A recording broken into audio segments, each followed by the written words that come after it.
Hey everyone, Jake Capps, Falcon Pro here. Today we're going to talk about one of the most controversial baits in the past 10 to 12 years, and that's the umbrella rig. I'm going to talk about today how I like to approach a body of water with an umbrella rig. It's winter time. This bait is a phenomenal wintertime bait. The fish suspend, and you can really target suspended fish with this umbrella rig. I won't get into the rods I like to throw with this umbrella rig, and then the different baits that I like to throw on the umbrella rig and weights and all of that to help make your next trip more successful.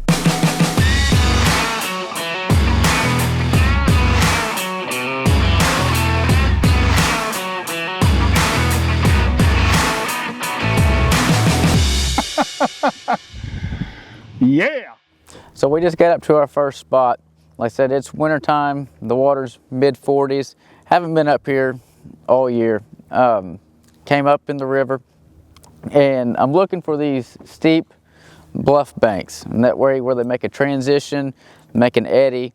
I like to step back out off the back of them and throw, with the current. And I'm just really looking for some fish on the live scope to really see how I need to be set, how I need to present the bait, if they're low in the water or high in the water column. If that doesn't work, I'll move to a different area. Just I'll work throughout the day and let the fish tell me where I need to be.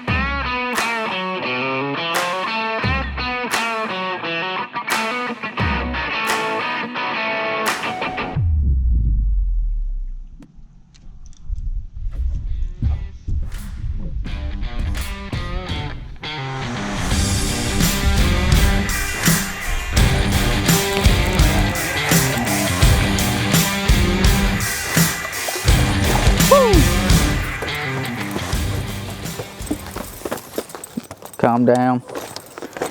Calm down.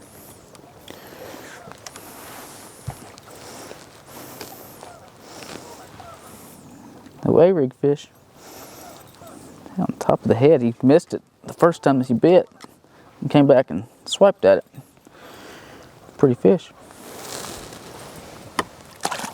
So that fish right there came right off. Well, the current's pushing us a little bit. It's making an eddy right here, and there's really not a lot of water moving.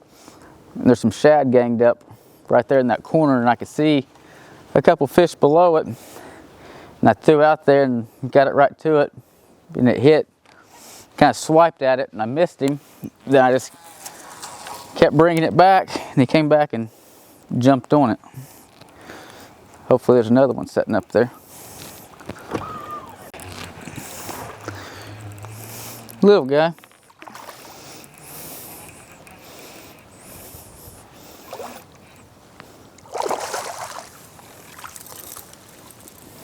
Yeah, not too little. Keeper.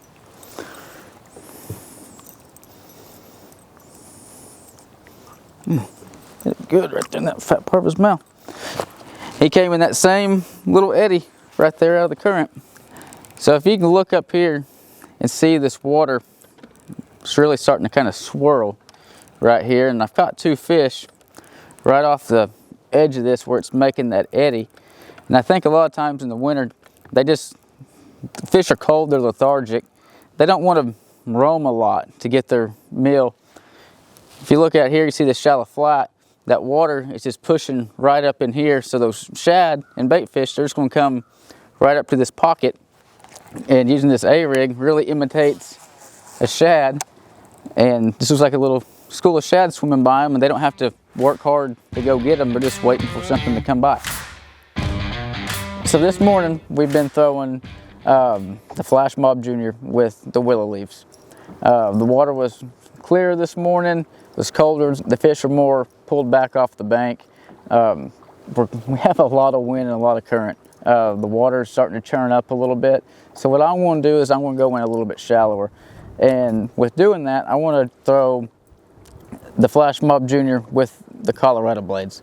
And what this will allow me to do is be able to float the bait higher.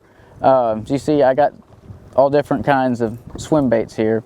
If I want to put on a little bit heavier weight to still be able to slow roll it without it getting to the top and throw a heavier bait, I can do that with this rig a lot more efficient than what I could with the willow leaves. So one thing that I like to do whenever I rig up my umbrella rigs is the majority of your bites, probably 90% of the times that you get bit, it comes off your middle wire. And what I do with my middle bait is I'll add a little bit of dip and dye to the back of it. That way, just to give that fish something to really hone in on. I know some people will throw a different color, a bigger bait, something just completely different.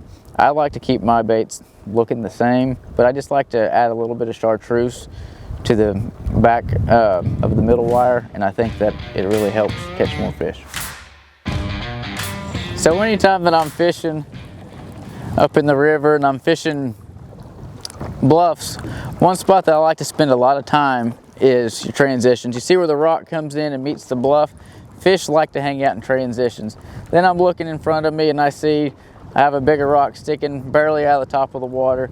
Then I look on down the bank and I see how the bluff's making some points.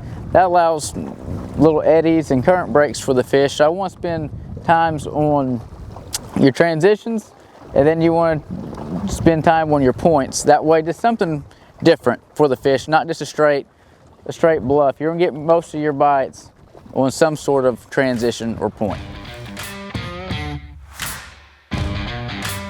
When throwing an umbrella rig, most of the time I'm throwing a Falcon pitching rod. It's 7'3", it's extra heavy.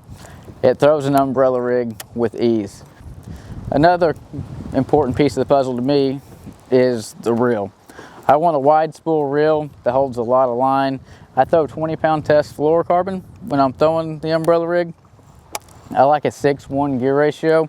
Sometimes if it's really cold, the fish are really deep, I'll make a long cast and I'll crawl like a 5-to-1 or 5-3-to-1 slow. But if I'm really not sure, I like to go with that in between and use a 6, and that way I can pick up the pace a little bit if I feel like I need to go a little bit faster, or I can slow it down. It's a good happy medium for me.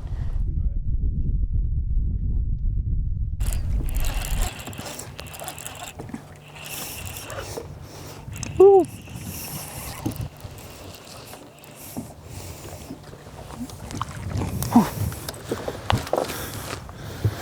He wanted it. See, buddy.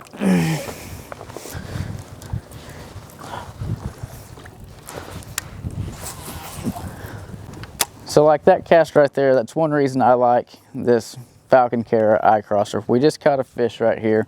This rod's 6'11". It's still a heavy action rod, and it's got a little bit softer tip. That way I can make more accurate casts into tight situations. Anytime I'm target casting, this is my rod of choice with an umbrella rig.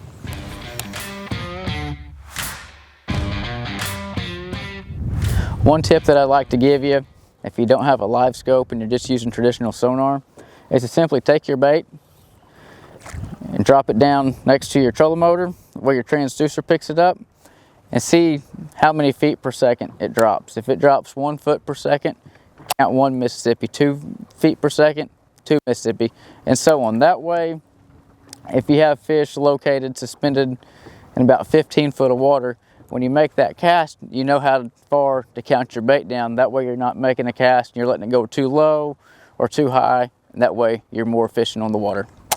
All right, everybody, that's it for the day. I went over the 2 Falcon that I throw for umbrella rig fishing. If the caras are outside of your budget, Falcon makes a rod for everybody. Make sure to check out falconrods.com to see their full selection of rods. Thank you for watching.